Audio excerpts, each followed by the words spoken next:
Hey everyone and welcome back to my channel. Hi guys, we're in a bit of a rush so I'm gonna have to do this intro a bit later, but we're going to the market today and I'm driving there, so let's go. Hey everyone, welcome back to another episode. How are you all doing?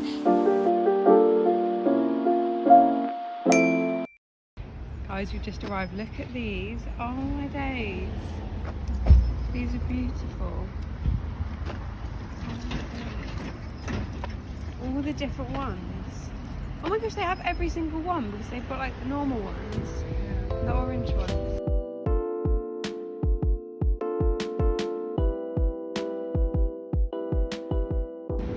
Look at the coffee. Took my own cup and I got a really good size. Love the love heart as well. We've arrived. Look at all the fresh produce. This is how we're looking. All that fresh produce. We love our peppers as well. Yeah, no, I thought so now. Yeah, you fine? Yes, I think so. That is the biggest eggs I've ever seen. She's a strong girlie. We got 2 bags to carry. My mum's carrying the other one. You're right, Mum. Because we got the 2 heavy bags. Good morning, everybody. Welcome back to my channel. I feel like I haven't... There we go, it's not going to focus. I feel like I haven't actually done an intro to today's video, but hello everybody. I just went to the market with my mum. We always do it on a Tuesday. It's our like Tuesday routine. Go to the local market. This sun is really going to annoy me, but we're just going to have to roll with it. Go to the local market, get loads of fresh fruit, veg. They also have like bread there, like meat, all that sort of stuff. And it's just really nice. I actually just love looking at all the like fresh produce because you always see something different, and some things, I won't lie, I literally have never heard of them before. So I feel like it is educational as well. But yeah, and then we always go to our favourite coffee shop, which does the best coffee. And if you take your own cup, I kid you not, you get about 3 times as much. Like, that's a little hack for all my coffee lovers. Sorry about the sun, guys. That's a little hack for all my coffee lovers. Take your own cup, like reusable cup, because 9 times out of 10 they will fill it to the top for the same price. So what can I say? And this coffee shop is so good. It's so expensive, but it's so good. But if you take your own cup, it's probably actually cheaper because you're getting 2 coffees in one. Gal math, coffee math. But yeah, I wanted to give you guys a little life update, but this sun is not doing it. This sun is, look, this is so lovely, and now I'm gonna have to walk backwards if I walk like that. But when I get to a nice sunny place, I will give you guys a life update. I don't know, the sun is a bit better now. We're just gonna have to roll with it. But yeah, I wanted to give you guys a life update, and I just want to start by saying that, like, I don't know, things have just been better recently. Like, and it actually feels so strange to say it. Like, honestly, I can't even put into words how I feel right now. Like, for the first time in my entire life, that's literally 6 years, recovery has felt possible. And like, I'm not saying that because I'm recovered or anything like that, but it just feels possible. Like obviously I still have a way to go, but the whole thing just seems like recovery seems possible, and I can't even believe it, honestly. Like, it is just the most hopeful feeling that I've ever had. Like, it's incredible, and I know it's going to take a lot of hard work, because obviously it's taken so much hard work to get where I am now, and like, obviously I need to recognise that, because wow, it's been difficult, I can tell you that much. But all this time I've just kind of been surviving, and now I'm aiming for like living again, and like, that's actually something that is really scary. Like if you have an eating disorder, or you've had one, like, people will know what I mean when I say that living seems scary, because when you have an eating disorder, like, you're so numb and you're like so isolated that it feels safe. Like, it is hell, it is absolute hell, but it feels safe, and I can't really describe it, like, apart from saying that. But like, for the first time, like, I actually want to live. Like, I want to grow out of my comfort zone, and I want to live life, and I don't want to, you know, be like attached to this eating disorder identity anymore, which it's a process, don't get me wrong. Like, it's not an overnight thing at all, and it comes in waves. But I think it's kind of like the realization I had, like, I actually want to recover now, which, yeah, I can't believe these words are coming out of my mouth, guys. This is absolutely crazy. But yeah, that's kind of like where we're at, and I feel like spring is here and sun's coming, and I just feel so hopeful for summer. Like, there's not really much dread there, and that's like such a beautiful thing. And yeah, I feel like, yeah, it's kind of just crazy to me. But yeah, I'm really excited actually for what's to come, which is a first. Like, I'm planning my future and I'm having ideas, and I'm just so hopeful, and it's such a beautiful thing. So yeah, that's where I'm at, guys. And I've also got like this new like recovery coach that I'm doing, which is absolutely amazing, and I really want to talk more to you guys about that, because that's definitely helped me on this kind of epiphany moment journey. But yeah, I've got a lesson now, so I'm gonna head home, and I'll catch you guys then. Yeah, I also want to talk later about kind of how I've kind of got to this point, and what I think that's led up to this particular epiphany moment, because hopefully it will help some of you guys as well. But yeah, I'm gonna go home, do my lesson, and then we can catch up. Hey everyone, it is a little while later. I had school and a careers appointment and stuff like that, so yeah, it's quite a lot later now. It is currently nearly 4 p.m. and I was going to go in the garden because I was doing gymnastics in the garden. Came in, went to my appointment, and now it's rained, and I don't think I quite what? Why is it wet? Like, I can't even like, I saw it, I don't even know. I don't even know. I saw it raining thinking about it, but I didn't really think that it'd be wet. My brain is a great place to be, guys, I can tell you that. Right, yes, let's have a little recovery chat, because actually, fun fact, this is the place where I filmed my 1 year in recovery.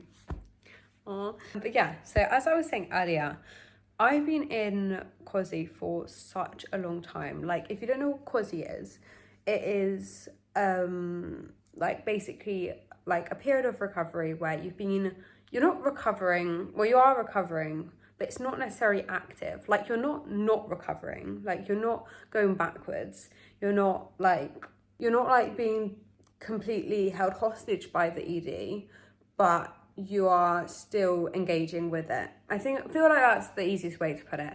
So yeah, it's kind of like semi-recovering, and I was in that for such a long time. Like, I think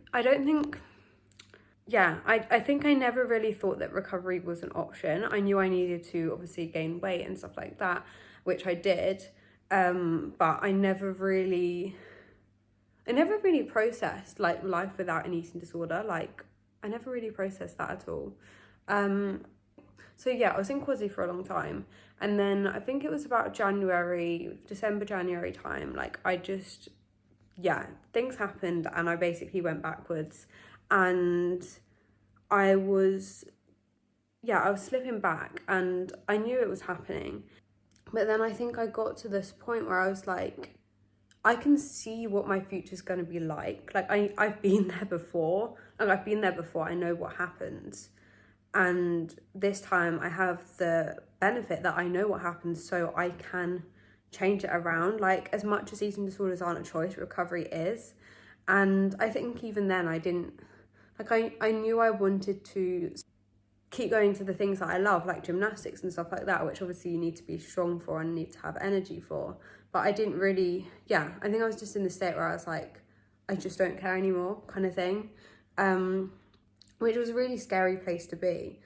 But it got to the point where I was like, it was like literally balancing on a seesaw kind of thing. It's like, I could spend the next 10 years of my life like held hostage by anorexia, but that's not gonna help me achieve my goals. And because I've got to a place and I've done things that I've absolutely loved, like gymnastics and, you know, gone on holiday and stuff like that, like all that's going to be lost. And I know that because I've been there before, and I've had no life, and I've been, you know, in hospital and all this sort of stuff, and like every single thing is taken away from you. And I was like, if I continue like this, that is literally what's going to happen. And I think when I first I kind of was just like, why do I want to, what is happening that is making me like need to use anorexia as a coping mechanism? And then once I figured that out, then I was able to kind of switch it around almost. And I wouldn't say it's like a switch thing, like, oh my gosh, I'm going to do it now. It was just like, you make conscious choices where you're like, actually, that's not going to help me reach my goals. And I don't view it as like, oh, if I do this, I'm going to gain weight, or if I do this, I'm going to not lose weight, or whatever. I view it as, is this going to help me reach my goals, or is this not? Is this going to lead me to another 10 years of my life taken away? Or is it, you know, is doing this going to help me reach my goals? And I think a big part of that is now that I have so many things that I absolutely love, like gymnastics. Again, I'm going to keep mentioning it because I absolutely love it. I've joined a gymnastics club and I just love it. And, you know, I want to get strong for that, and I want to, you know, be able to do the moves and have energy and whatever. And it's like, is restriction or like active restriction gonna help me reach my goals? No. You know what I mean? Like following the behaviors that I was, and like in this really dark place, literally just at the beginning of this year, it's like, if I continue like that, and as much as it's not a choice, there is some element where you're like, I can't live like this anymore if I want to achieve my goals. And as hard as that is, because sometimes you're not gonna want to choose recovery, you just have to do it, and that's the hardest part. So yeah, that leads me where I am today. And now, like, when I think about things, like, you know, when I think about certain behaviors that I've been so attached to for literally like 5 years, and it's like in my head, it's law, I have to do this, and I have to do this, or this is going to happen, or this is going to happen, like in terms of anorexia. And now I'm kind of at this place where I'm just kind of like, but why? Like, is that helping me achieve my goals? No. Because for the past 5 years, has that helped me achieve my goals? No. You know what I mean? Like, I think it's really, really, really hard. And don't get me wrong, like I've had extremely hard days. But I think it's just about making these kind of little choices where you're like, actually, I don't want to live like this anymore. Or like, actually, you know, again, is this helping me achieve my goals? And yeah, things have helped me that I think like getting a recovery coach really, really helped me, because that kind of made that shift in terms of like, do I want this for the rest of my life? Like, you know, like it's a big focus of it is being strong. Yeah, that got really deep really quickly.